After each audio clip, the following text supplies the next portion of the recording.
Well, here's a little story I like to tell about two bad brothers you know so well. You're not gonna jump in? What was that? It was an intro, man. Okay. You wanna try it again? I thought you were gonna do like a kick it. Oh no. Well, I'm not. We're not rapping. Okay. I'm not a rapper.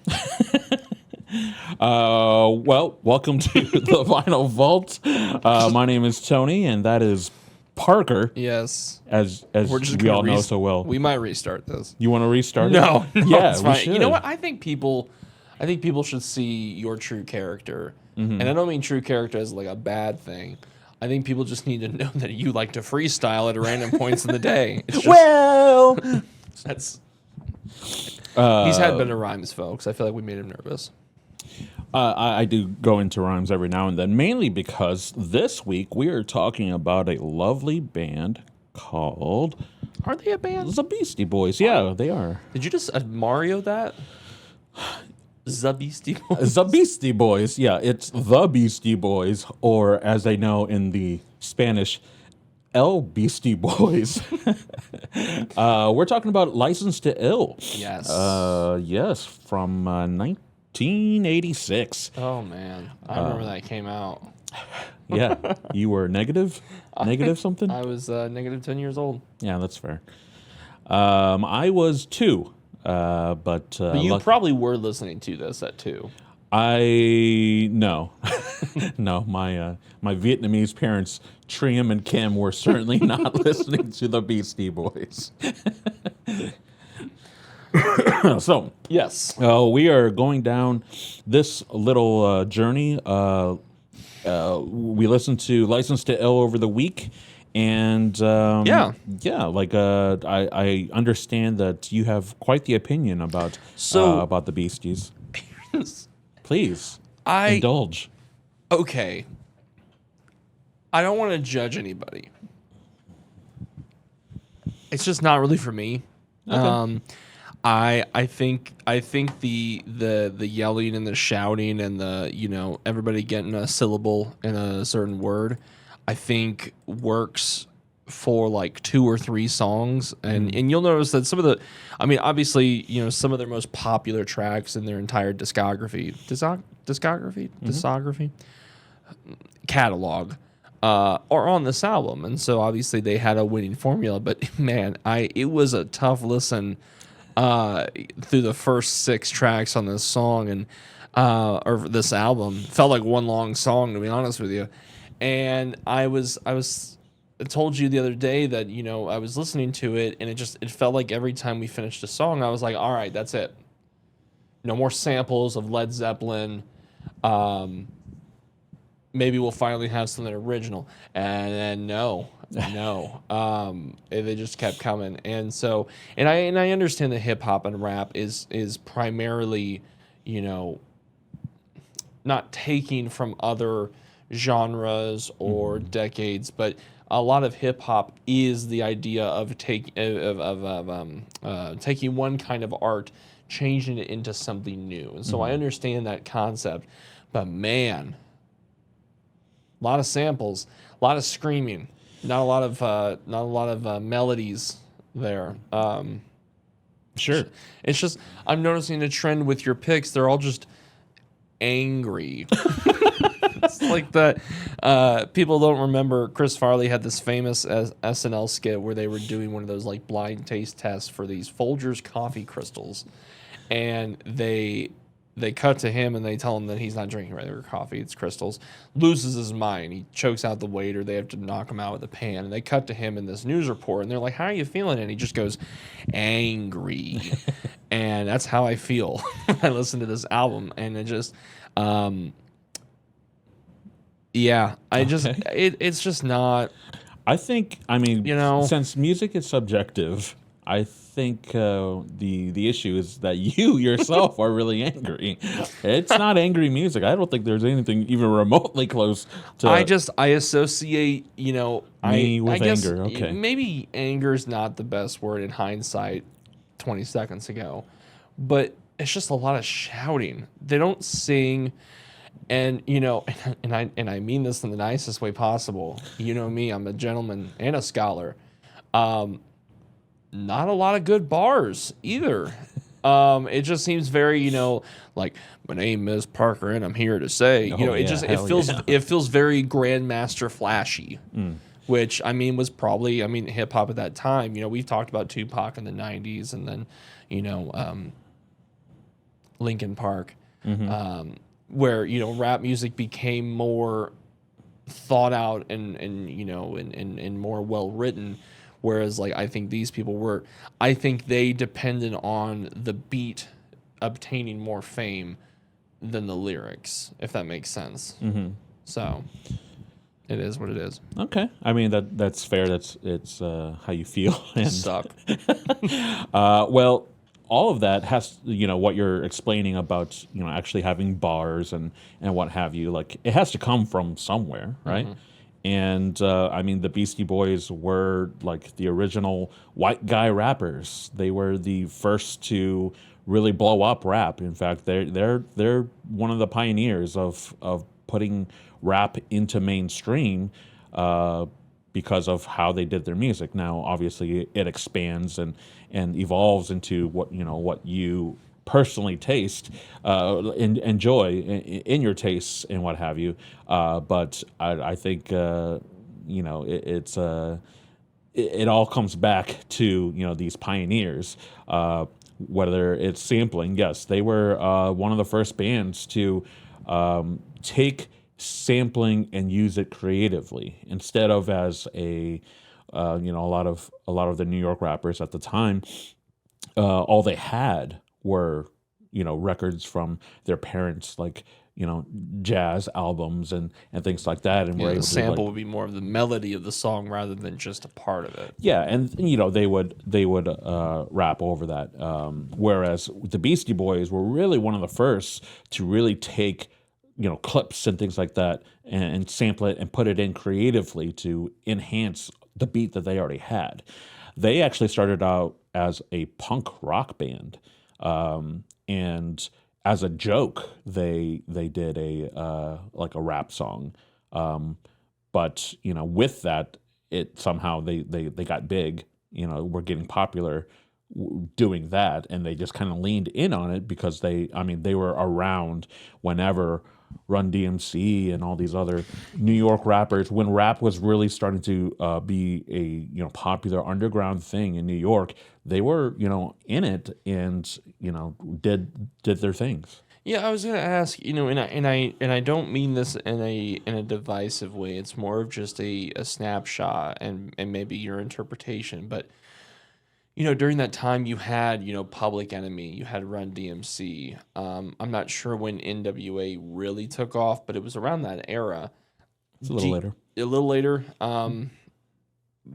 But you had those, late 80s rap groups, and they were all predominantly African American groups. And so I wonder, kind of like what we talked about with Boyz II Men. Boyz II Men was very popular in their sphere, but it was really like the Backstreet Boys and NSYNC that went super mainstream. Do you, and like I said, and I don't mean this question in a divisive way, but more of just your outlook. Do you think that the fact that these were, three white guys, do you think that had anything to do with it? Or do you think do you think their music spoke for itself? Or do you think America kind of latched on to them because it was like, the Beastie Boys? Well, I think it's a combination of all of those things. They were pioneers in the genre of rap, so they helped, have introduce that sound to the rest of the world. They're three white guys that listen to this new type of music, tried it out themselves, and thought, hey, yeah, like we can do this, and continued doing it, and happened to have a producer, a college student, to help them actually build this sound and actually sound official and put it on a record. His name was Rick Rubin. and Rubin would obviously become a very legendary producer.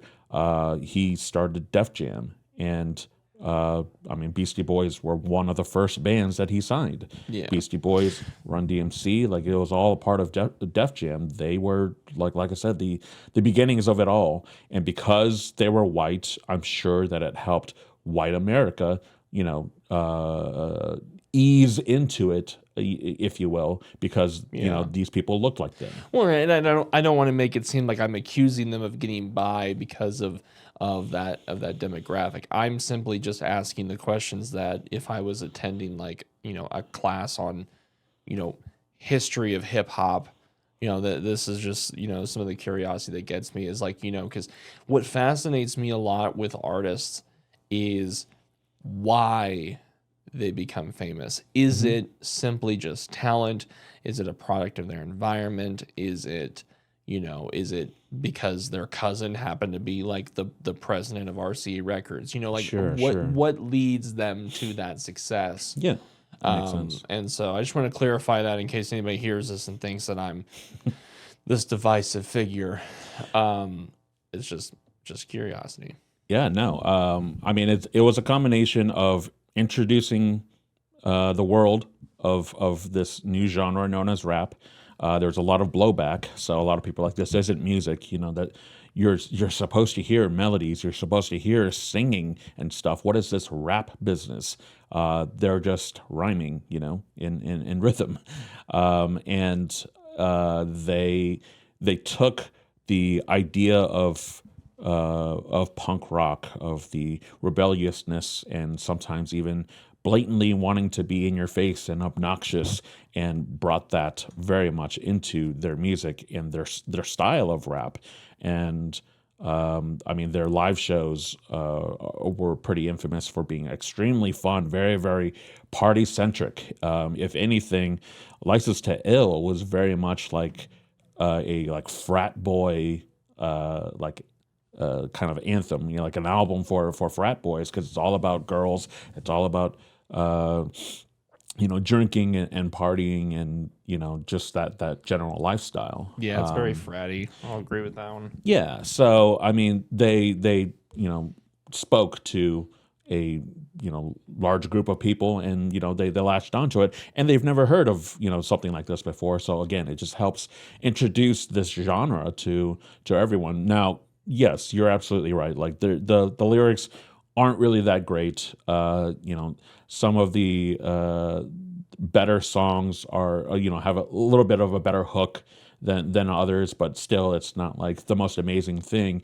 If you're looking for originality, that will come in the later albums, because they used sampling so much, and really the next album they really go crazy with the sampling. That's when MC Hammer and Vanilla Ice came out and got in trouble for just the sampling of the songs that they did, and they took it down. The Beastie Boys went back to their roots and brought instruments because they know how to play instruments, and integrated that, and then became popular again because of though it seems that yes, they might be dabbling into a certain people's type of music, they definitely made their own version of it, and were took the spirit of what it was supposed to be, and made it truly their own. I mean, the Beastie Boys, I think, don't really get enough credit for how influential they are.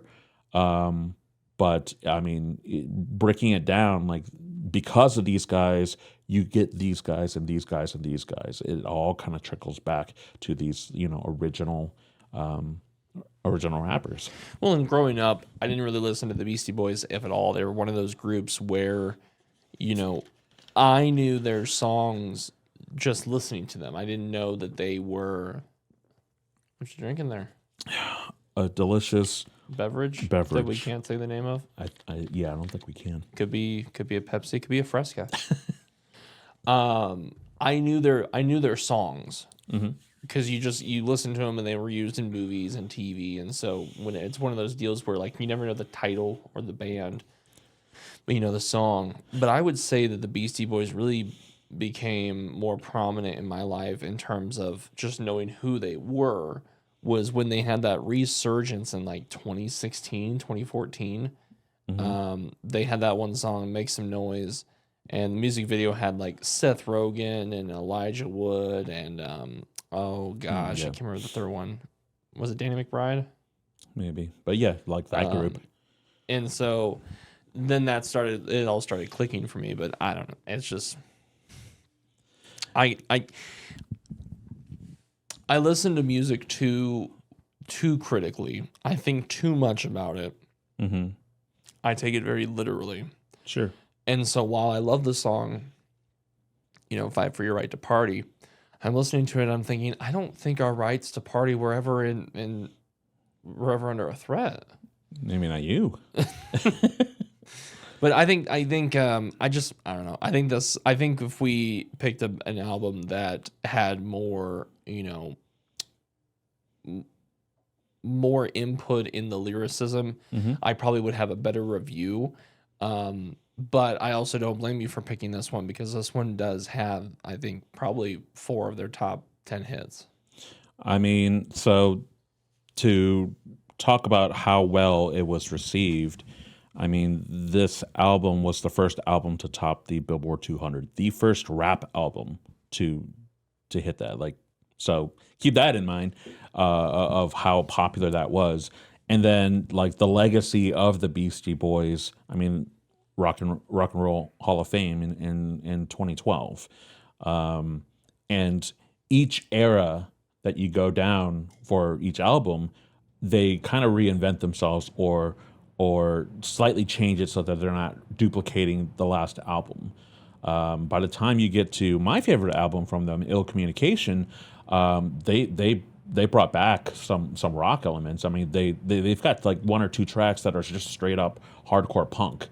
And I remember hearing it and being like, well, that's so weird because I'm expecting a rap album, and then suddenly they're yelling and screaming and to an extremely fast tempo and everything like that. I'm sure that introduced punk, hardcore punk, to rap fans and vice versa.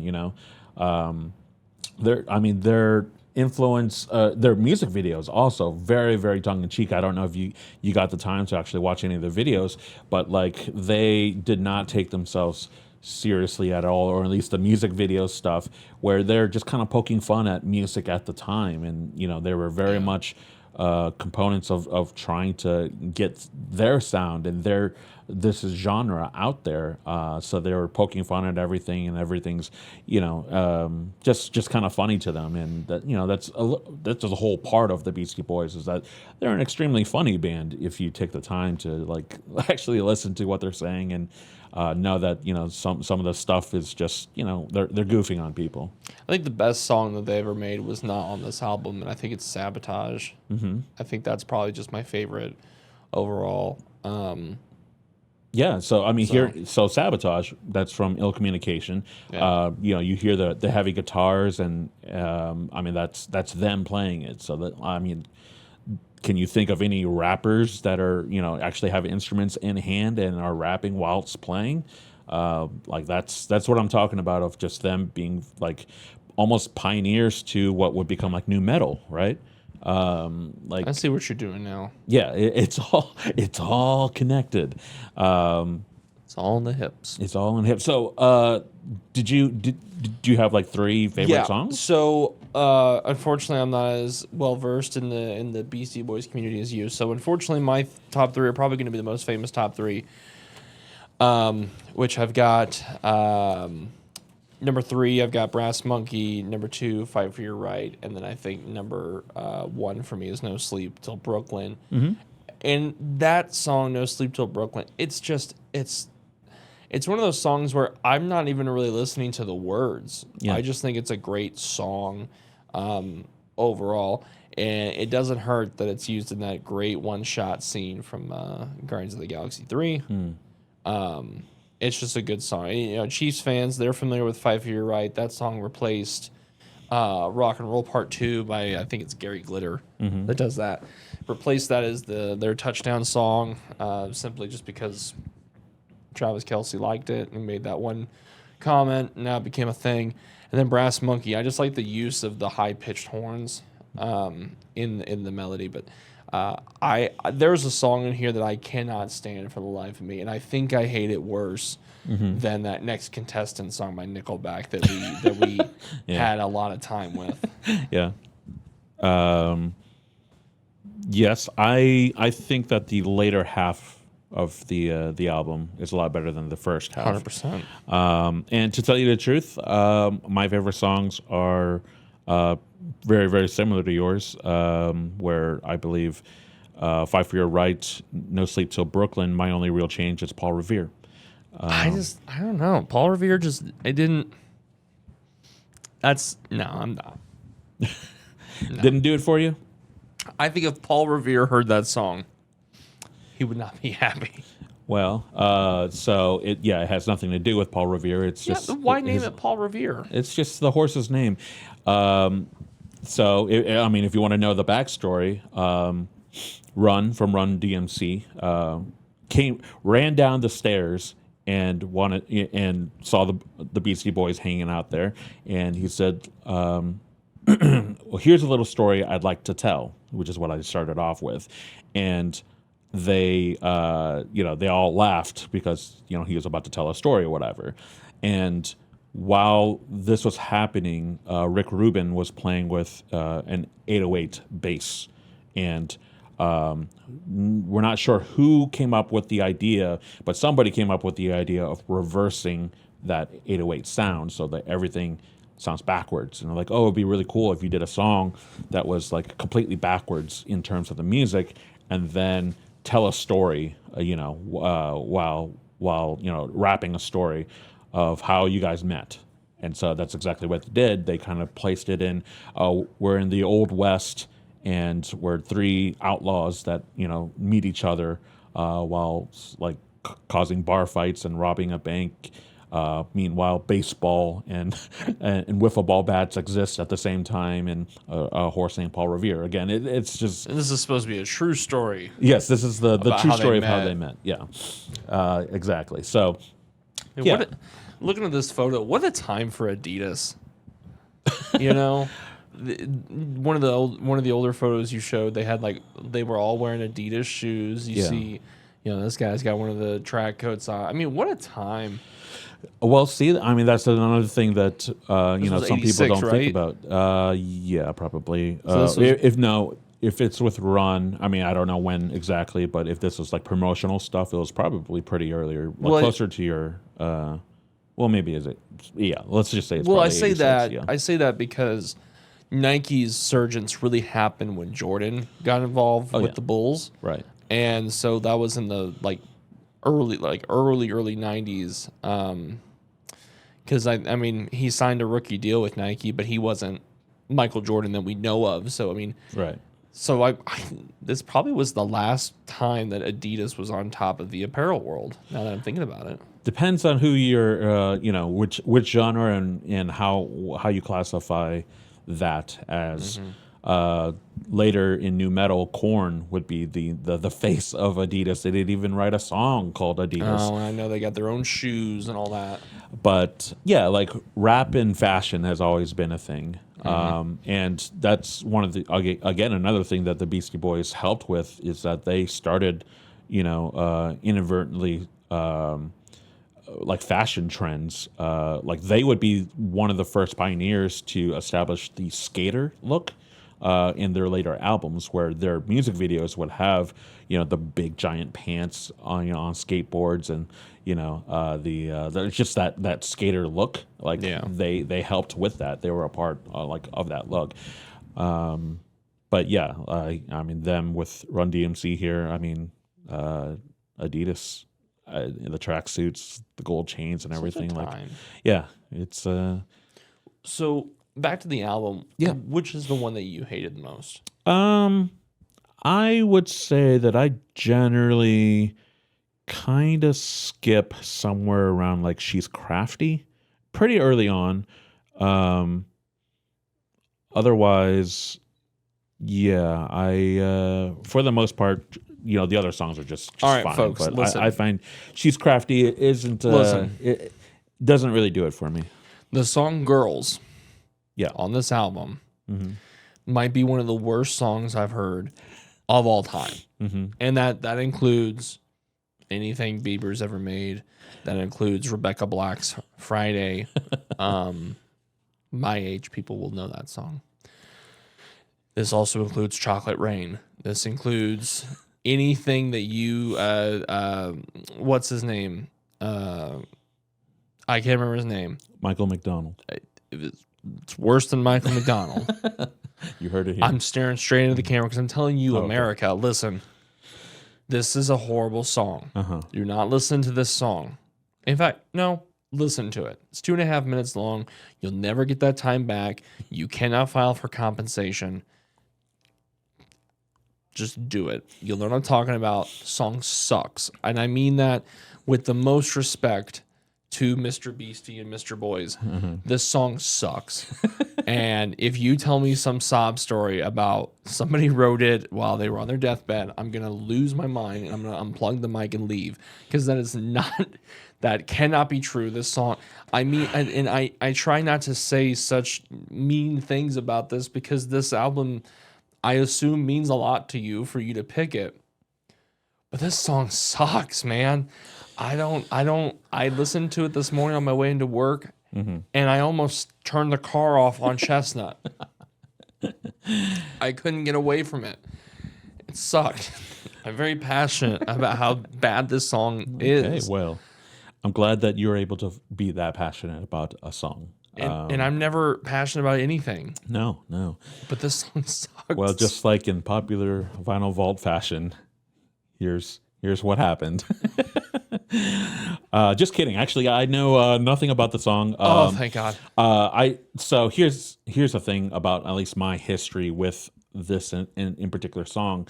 In the height of Napster, LimeWire, all the things that you're not a part of. I don't know what you're talking about. This random song, "Girls" by the Beastie Boys, was downloaded, and I think I was trying to maybe get sabotaged or something else, and I got this song instead. And I remember thinking, this is such a ridiculous song. Like, is this really the Beastie Boys? It's so dumb. And the sample that they use, I'm like 60% sure it's Shout. But